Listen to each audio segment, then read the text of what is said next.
I'm back when I be on the channel. Yes ma'am, yes sir. So today we got something different on the channel I got told to do. First of all, if you have not watched this, I would advise you to go watch it. Just by the title alone you should know who I'm talking about. Mr. Dahmer. It's on Netflix, and even if you don't like that type of stuff, it'll be hard to watch, but also it's kind of interesting just to see how the story played out, you know, especially if you wasn't able to keep up with the story back then. But anyway, so we got a video explaining things that they got right in the documentary and things that they got wrong. So this shall be interesting to see. Don't forget to like, comment, subscribe, push your notification bell, see notification I post. That being said, let's get it. What's going on? Welcome to Watch Mojo, and today we're counting down our picks for the top 10 things Dahmer, Monster, the Jeffrey Dahmer story, got factually right and wrong. What I did, I should be dead. For this list, we're looking at what was fact and what was fiction in Ryan Murphy's Netflix series about the infamous serial killer. Are you watching Dahmer? Let us know in the comments below. Number 10. First, before we even get into this, I do have to say, I personally believe they did real good matching up the characters from real life to the show. I think that they did good with that, because a lot of shows don't do good with matching up what the person looks like to real life. But let's go. How Jeffrey Dahmer was caught. Right. Netflix's limited series about Jeffrey Dahmer begins with the night a would-be victim survived an encounter with the killer. Somebody call the police! Help me! On July 22nd, 1991, Tracy Edwards spent hours in Dahmer's apartment in fear, waiting for an opportunity to make his escape. And though the way in which he escaped is depicted differently in the series, Edwards did hit Dahmer and ran out of the apartment. I hit him and I ran towards the door, and he was right there, tried to grab me, get me back in there. Two police officers. That poor man, I wonder how long it took him to be okay again, if that makes sense. But it's that's something that you probably would never shake off, ever shake off. Probably messed him up for a long time. Officers went to Dahmer's residence to obtain the key to unlock the handcuffs still on one of Edwards' wrists. Once they found explicit photos documenting some of the murders, Dahmer was apprehended, putting an end to his reign of terror. The officers were stopped by an individual who claimed he was in the apartment and became engaged in a dispute with the owner of the apartment, and left the apartment and called the officers. Number 9. Dahmer wore yellow contacts. Right. One of the lesser-known facts about Dahmer was his strange habit of wearing yellow contact lenses. You see my contacts? They're just like the Emperor's.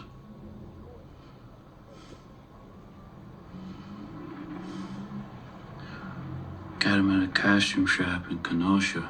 He wore them because he felt connected to two dark characters in his favorite movies: the Emperor from Star Wars Episode 6, Return of the Jedi, and the Gemini Killer from The Exorcist 3. In changing his appearance to resemble the... Yo, have y'all seen this documentary? I mean, not documentary, but this interview. It was he talked like it was normal to do what he did. There was no emotion. There was no remorse. It was just, he was talking as if it was a normal thing to do to people. If you haven't watched it, you should definitely go watch that interview they had with him. These powerful fictional figures, Dahmer himself felt more powerful and predatory. That I actually derives a sort of pleasure from watching that tape. Did you like feeling evil? No, I didn't. But I had tried to overcome the thoughts, and it worked for a while, but eventually I gave in. He repeatedly watched the films before he went out to find another victim to bring home, often making them watch the films with him. What are you gonna do? Told you. We're gonna hang out, gonna watch a movie, gonna take some pictures.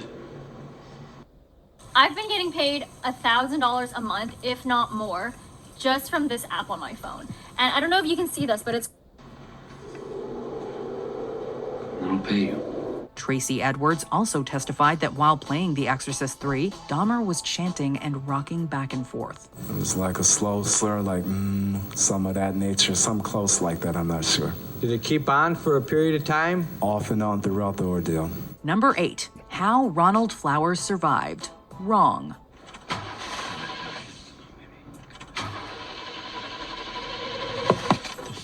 Jesus. Don't worry, I'm not a cop. Another survivor of Dahmer was Ron Flowers, who met him when his car broke down and Dahmer offered to help.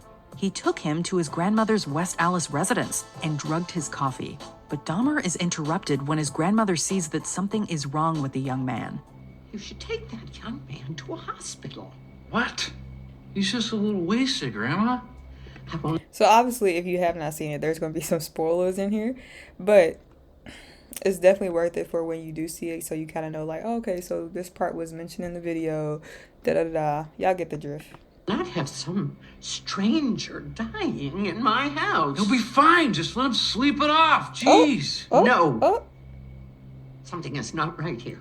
She is adamant about staying with the unconscious guest, making sure he gets on a bus the next morning. But her actual involvement in saving Flowers from her grandson has never been reported. Like in the series, Flowers woke up in County General Hospital. Where am I? You OD'd.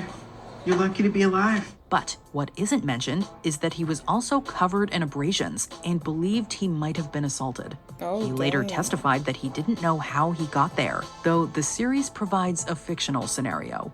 The guy I met last night, he was weird. He must have slipped something in my drink. So how does she know? Because she said it wasn't reported, but how does she know that still the grandma didn't help and they just didn't report it, you know? Dude tried to kill me. Number 7. Dahmer posed in yearbook photos. Right. How did he get in there? I don't know. Dan, how did you not catch this? I'm sorry. I didn't see him in the photo. That's your goddamn job, Dan. The Netflix series mainly follows Jeffrey Dahmer as an adult.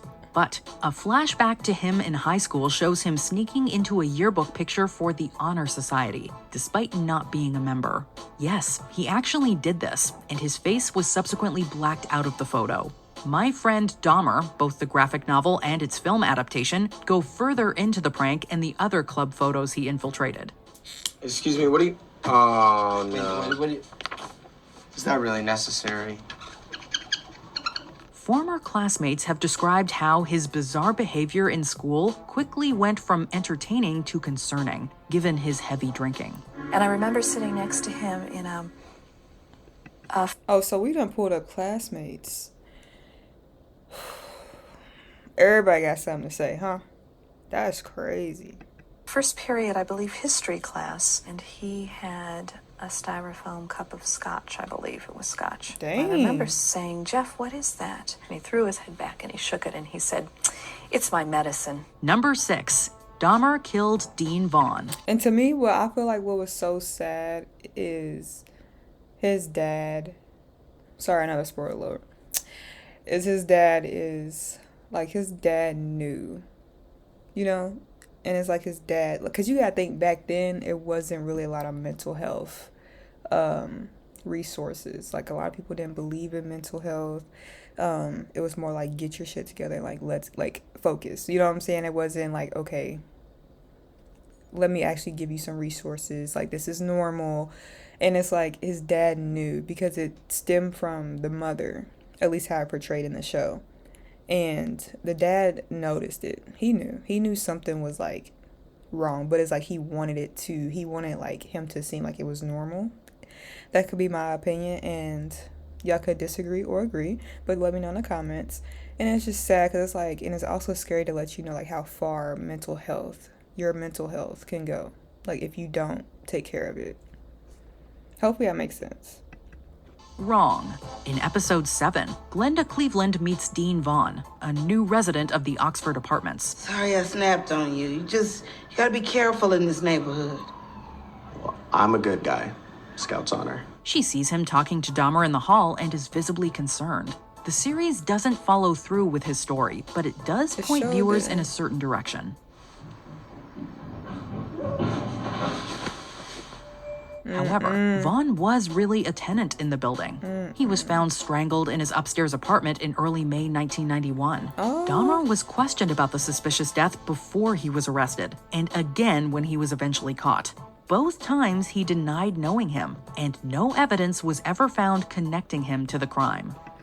Dang, I did wonder what happened to him. That is crazy. That's sad. That's very unfortunate. And it's like he just walked around like he wasn't doing a thing. Like there was no type of guilt, shame.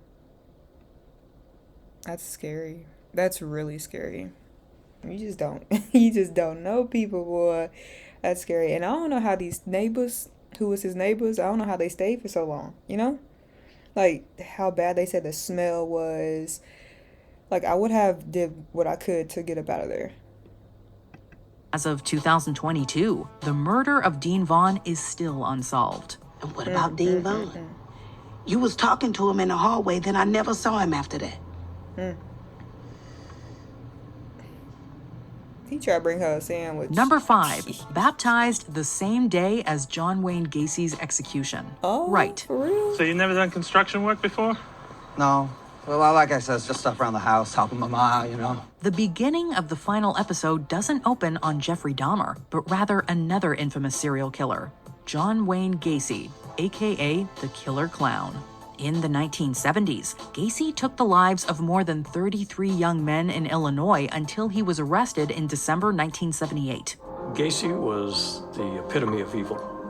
And he was the epitome of being a great guy, which gave him the ability to be the most evil guy in the world. For 14 years, the convicted murderer was on death row at Illinois' Menard Correctional Center. So I would like to know, if you're still watching this, in the comments, what was your thoughts when you first heard about Dahmer and this gentleman, Casey?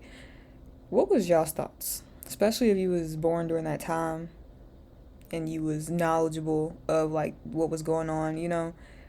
What was you all's thoughts? Like, what was y'all's thinking? Like, no way, this is real? Or like, was you a fan? Or was you like, this is sick, you know? I would like to know your thoughts. And on May 10th, 1994, Gacy was executed by lethal injection. John Wayne Gacy was pronounced dead at 12:58 a.m. He got a much easier death than any of his victims. In my opinion, he got an easier death than he deserved.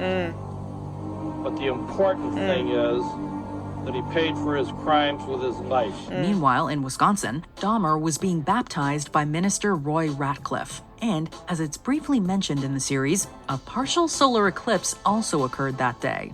What does it all mean? We don't know, but this connection between two notorious killers is definitely eerie. Congratulations, Jeff.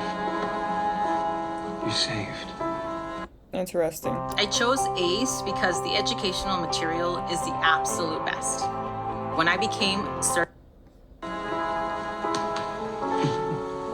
Thanks. Thank you.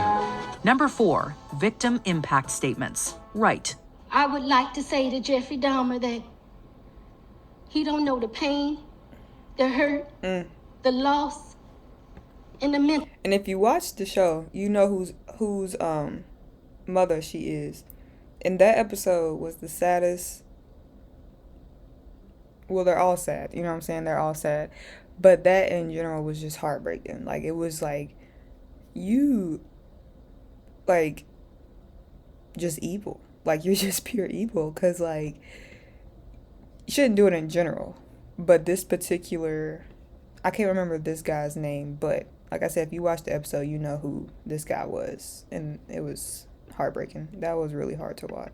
State he's put our family in. One of the most heartbreaking parts of Jeffrey Dahmer's 1992 trial was hearing the impact statements. After sitting through the details of his crimes, family members of the victims had the opportunity to address the court. One of the more harrowing statements came from Rita Isbell, the sister of Errol Lindsay.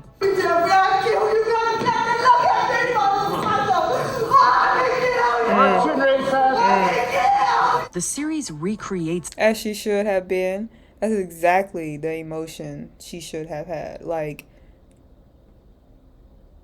Like, these people are, they were humans. You killed somebody's brother, cousin, dad, uncle.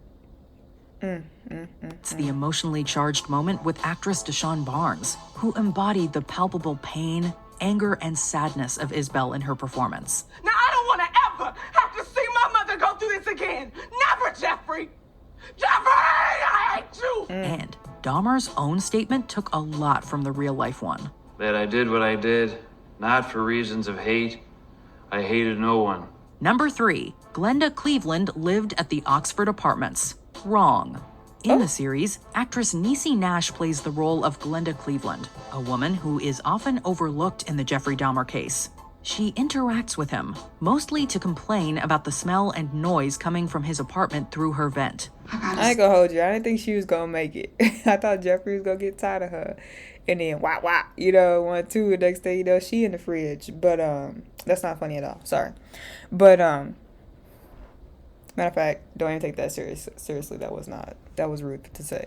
But for real, I'm surprised because them. I'm gonna just push play. That smell is worse than ever. Is it?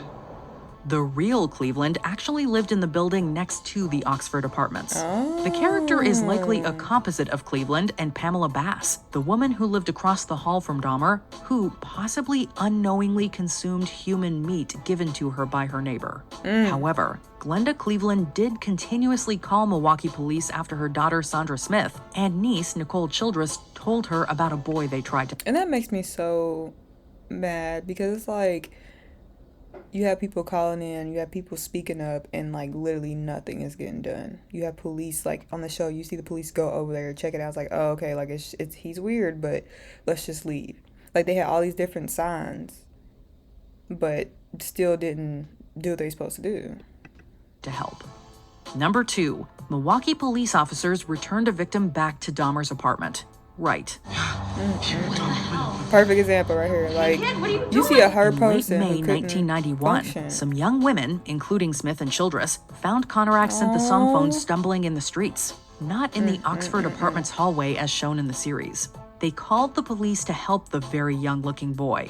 He was holding on to me with a really, really strong grip, and he was trembling, he was shaking. So I just stayed with him, and I was like, I'm gonna get you some help. But when Dahmer came back to his apartment, he convinced officers Joseph Gabrish and John Balserzak that synthesome was of age and his boyfriend. Like how, like as, like even not as officers, but like who in their right mind believe like that person was okay at the time? All the signs that he was showing that he was unconscious. Like what? In the series, Cleveland is at the scene confronting police, trying to tell them that he was a minor. Wait. You just gonna let him take this baby back inside? Ma'am, he's telling me this is where they live. We're gonna take him back inside. Y'all don't at least want to find out how old this boy is first? Ma'am, he says it's his boyfriend. We'll handle it from here. I'm really sorry about this, everybody. Despite protests from the women, the officers escorted Dahmer and his incoherent boyfriend back to his apartment. When the police left, Dahmer killed him. Tragically, this poorly handled ordeal actually happened. After Dahmer's arrest, Gabrish and Balserzak were suspended, but later reinstated. Before we continue, be sure to subscribe to our channel and ring the bell to get notified about our latest videos. You have the option to be notified for occasional videos or all. Yeah, make sure y'all hit that subscribe button on my channel and their channel. Like this video up, comment, talk to me in those comment sections. Let me know any other videos you'd like to see me do. Or his glasses at trial. Wrong. Mr. Dahmer, before I impose sentence, I understand you have a statement you'd like to read? Yes, Your Honor. Towards the end of the series, Jeffrey Dahmer goes on trial for the murders. While the majority of the scenes are accurately recreated, there's one detail that was different. Evan Peters as Dahmer almost always wears the killer's trademark glasses. But the real Dahmer specifically did not wear his glasses throughout most of the trial. His reason? He didn't want to look the jury or victims' families in the face. Yes, it's a... What a punk. You wasn't having that type of energy when you was hurting, when you was doing what you was doing. You know what I'm saying? But now you don't want to look him in the face after something that you done did. Small inaccuracy in a largely true-to-life series. However, his decision to remove his eyewear is significant because it shows that he was unable to face his crimes. Because I didn't feel accountable to anybody. I didn't feel that I had to face what I had done ever. And so there comes a point where a person has to be accountable for what he's done. Can't go around making excuses, blaming other people or other things. Did you enjoy this video?